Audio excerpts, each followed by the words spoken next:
What's in a name? When you hear the name Jesus, what do you think? What's the first thing that comes to your mind? After all, how common or how special was the name Yeshua in the first century?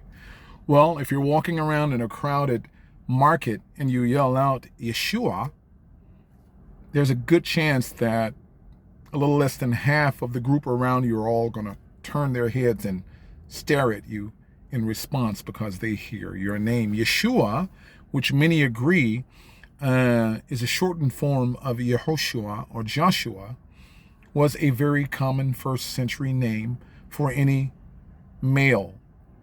Most houses had a father named Yosef as well. What makes a name a name?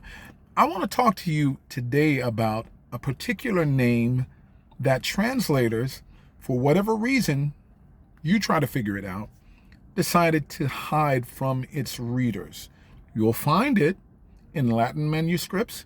You'll find it in Greek manuscripts. You'll find it in the Hebrew renderings of the New Testament, but in the English ones, you will not.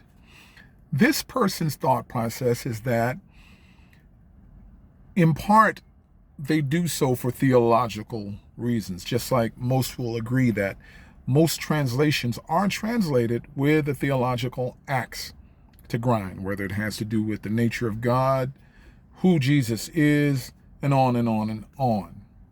Acts chapter 4, verse 12 says that there is salvation in no other, for there is no other name under heaven given among men whereby we must be saved. And that name is Yeshua. In the verse prior, the preacher in chapter 4 also applies a specific psalm to Jesus of Nazareth.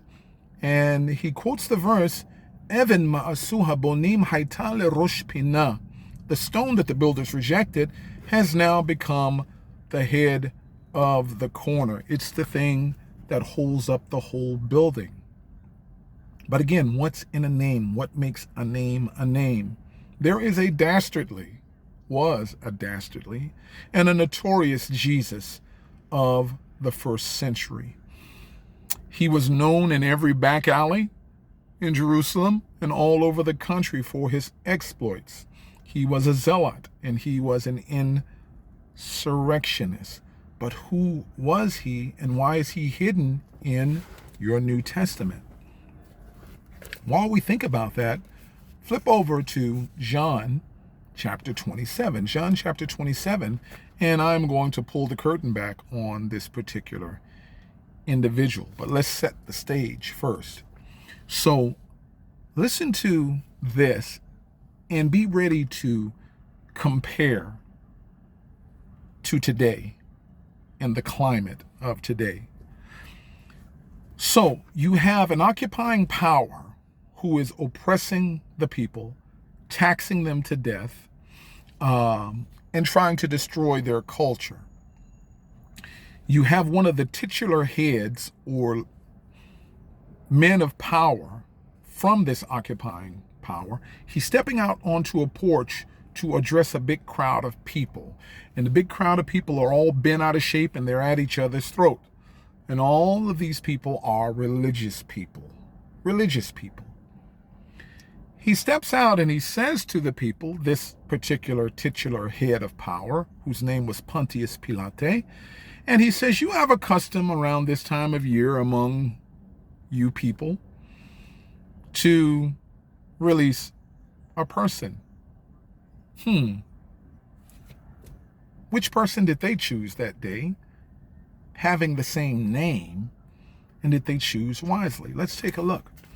So in John chapter 27, at verse 17, Pilate asks them this question, Et mi atem rotzim she'ashachrer lachem? Who would you all have that I would set free to you today? And he gives them two choices, Et Yeshua bar Abba, or Et Yeshua hanikra Mashiach. Who do you want? Jesus, the son of Abba, or Jesus who is called Messiah? Did you know? Old news, new news, in between, whatever it may be. A lot of people have no idea that Barabbas, his private name was Jesus. So the people had a choice between two Jesuses. So now in my culture, we can have 5, 6, 7 people named Michael.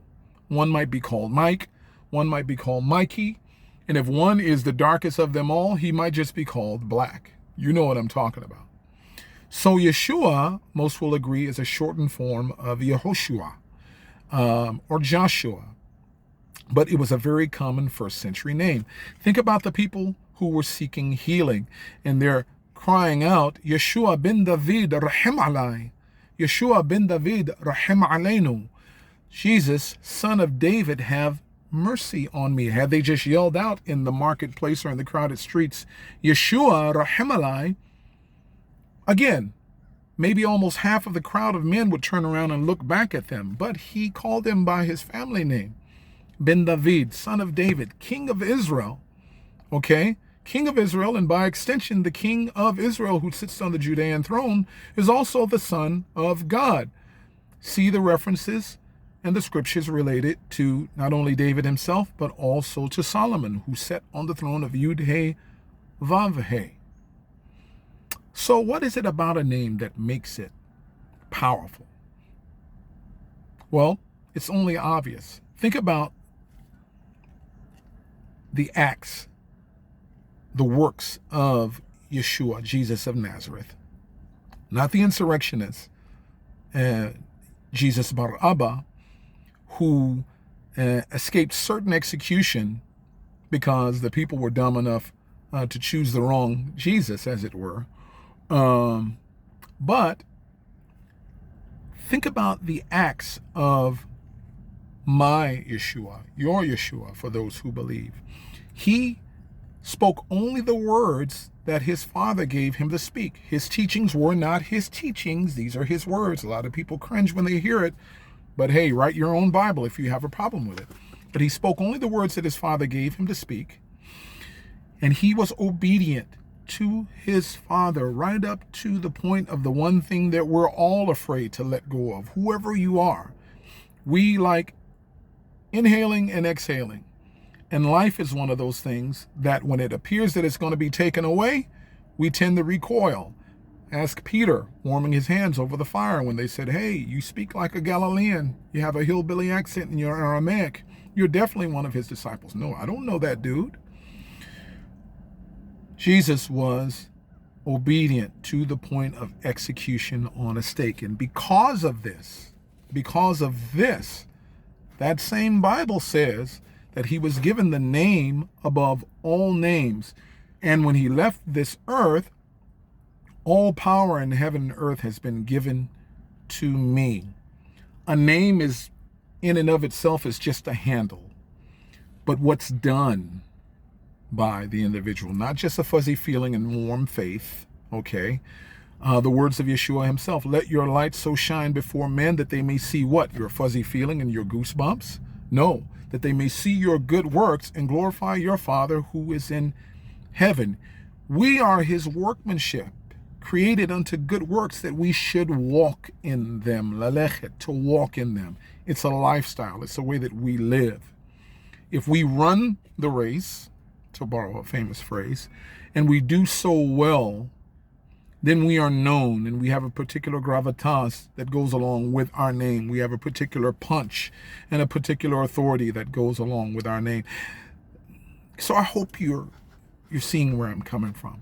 In that crowd in the first century, a lot of people wanted blood. Why? Because they wanted their religious viewpoint to win the day. They wanted to maintain control of their possession, the occupying power being the people as a whole and their taxes, the religious people being wanting control of the people's money via tithes and offerings, but also via following. Picture you're an old rabbi in your 80s and you've practiced Torah and the Bible the greater bulk of your life, and you may have drawn a crowd of 50, 60, 70, or you may be topped out at 100 people. And hey, one day you get word that a young punk, barely 30 years old, hasn't even grown into his beard, and people are saying he has 5,000 people sitting next to the Kinneret, next to the Sea of Galilee, and they're listening to his teacher. Get your hand out of my pocket. They don't want you messing with the money. Compare that to today. And it's a struggle over power. There is oppression today across the board, and also primarily in the religious world. And a lot of people in the religious world want blood today. They're deifying individuals who met some tragic ends, and they're looking for their next form of idolatry and their next form of Messiah, someone to worship, because the actual one, I guess, is taking a little bit too long for them. Misha yeshlo ozen yishama. He who has an ear, let him hear. At the end of the day, Yeshua bar Abba was Asir Mefursam, as I said, a very famous prisoner. But he was famous. He was known by all the people.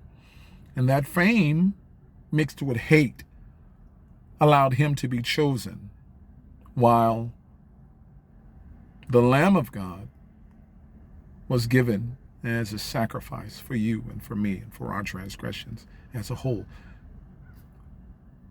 Which Yeshua will you pick?